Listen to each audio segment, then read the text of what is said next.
Hello friends, आज आपण बनवणार आहोत चटपटी तिखट कांद्याची चटणी। जसं रोज रोज साधं जेवण जेवून कंटाळा येतो किंवा भाकरी आहे, पोळी आहे आपल्याकडे आणि भाजी जमलेली नाही, अशा वेळी आपण कांद्याची तिखट चटणी करून आपल्या जेवणाचा टाईम भागवू शकतो।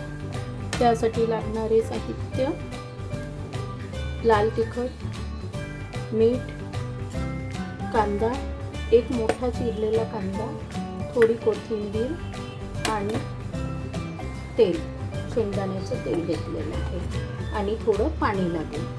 त्यासाठी सर्वप्रथम भांड्यामध्ये कांदा घेऊया, त्यामध्ये थोडं मीठ घालायचं, चवीनुसार लाल तिखट, लाल तिखट थोडं जास्ती घालायचं, कोथिंबीर ऑप्शनल आहे, जर तुम्हाला नाही वाटत असेल, आवडत नसेल तर नका घालू, फक्त कांदे आणि तिखटची चटणी खूप छान होते। आता घालूया तेल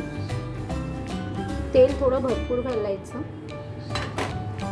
आणि याला मिक्स करायचं। झटपट अगदी 2 मिनिटात ही चटणी तयार होते।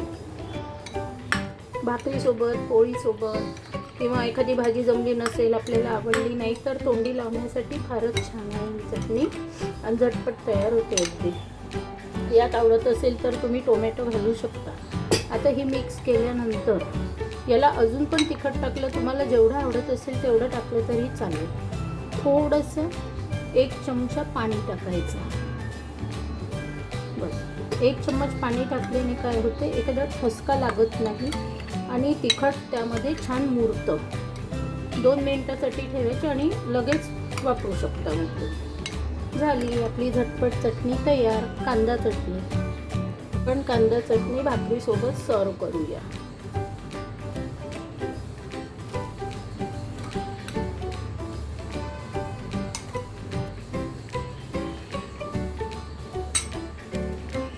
बघा, झटपट तयार।